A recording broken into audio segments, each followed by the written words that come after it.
Ол жақсылықтарын қандасы Найман Шәріп былай сипаттайды. Осы бір адамға қылған жақсылығын, бір адамға қылған қызметін міндет қылмайды. Тоғын бір жағда әдеті бар. Мен мынаған істеп қойып едім деп мақтанып, менің арқамда мынандай болып еді демейді. Оғысаған біздің қазақтары сұсақ тектір көп шығып жатыр ғой. Мәселен, Халифа Алтай атаңыз молда. Ол кісіні бұл дәрежеге жеткізуіне себеп болған әуел Алла, екінші сол кісінің арқасы. Тайваньда табысқан Халифа Алтай әріптесінің Кашмирде қалмай Түркияға жетуін жөн көрді. Бұл бар елді аттандырып болып, өзі Анадолыға ең соңынан қозғалды. Осылай ешкімді жұртта қалдырмады. Түгендеп отырса, Алтайда шыққандағы 23 мың адамнан Түркияға 600 адам келіпті. Коммунистік қызыл табан қырғынының кесірі осы. Жаңа ағайын түріктер ортасына орныққан соң, тағы қайраткерлігі көрінді. Өзіне дейін әр жерді сағалаған қазақтарды жинап, ту тігетін бір орда болып отырғандарын жөн көрді. Және соның ұйымдастыру жұмыстарын қолға алды. Түркияға келер келмес, бір жыл соңыра қазақтарға біз жермен жерде жалғыз үй отырмайық. Бір ауыл құруымыз керек, береке бірлік құруымыз керек деп, бүгінгі Стамбулда қазақ кент дегенде сол кісінің сәбәбінен, сол кісінің несіменен бірлесіп бір арада бір ауыл құрдық қазақ кенті. Оның салынуы қазақтар ғана емес, Түркия мемлекеті үшін үлкен оқиға болды.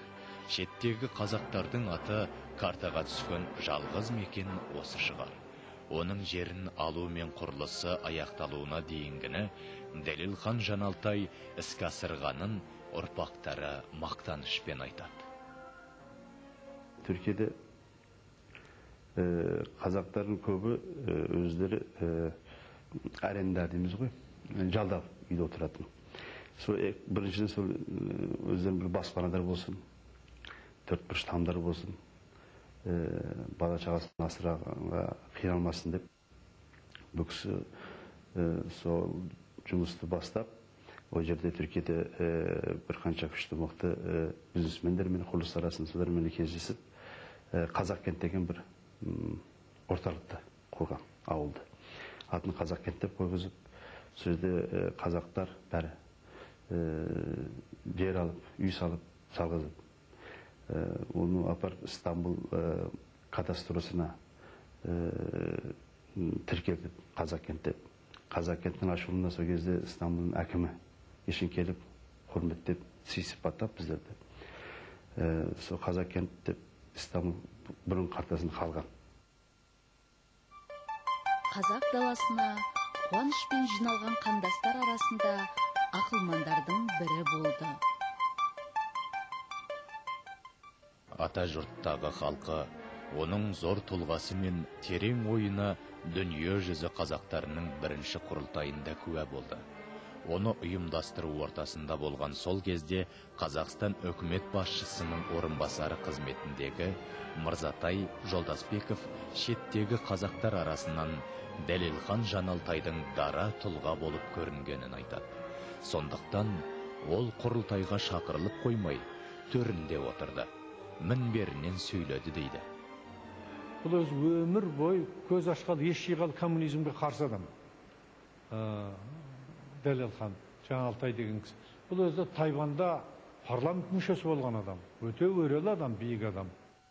Сарай толы жұрт төрт мемлекеттің дәмін татып, ақыры аталар мекеніне асығып жеткен. Оның азаттығын көзімен көрген Дәлелханның сөзіне қатты толқыды. Өмірінде көргені мен сезінгенін сол сөзіне сыйдыра білген өнегелі қарт өнер алды, қызыл тіл екенінде мойындатты. Осылардың ішінде жұрттың есінде қалған осы Дәлелхан Жаналтайдың ақсақалдың сөзі болды. Осының сөзінен мен түгелдей дәл айта алмаймын, бірақ осының айтқаны, біз қазақ халқы бүгінгі дейін ұшан теңіз жеріміз болса да жеріміз бар деп айта алмай келдік. бай тарихы бар, ежелден келе жатқан еліміз болса, еліміз бар деп айта алмадық. Иншалла енді міне соған жеттік деп көзіне жас алып тұрып, кәдімгі шын көңілмен жылап тұрып сөйледі.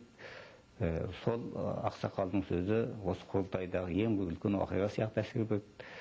Жұрттың бәрін мынау республика сарайында толып, лықа толып отқан халықтардың көңілін, біразының көзіне жас келтіріп, біразының көңілін тебірентті. Ақсақалдың өзі Жаналтай шаңырағы 21 ғасырға жеткеніне тәубә дейді.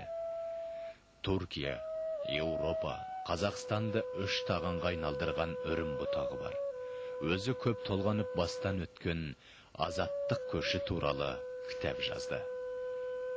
Бүгінгі сөзге сыймағанды содан табуға болады дейді.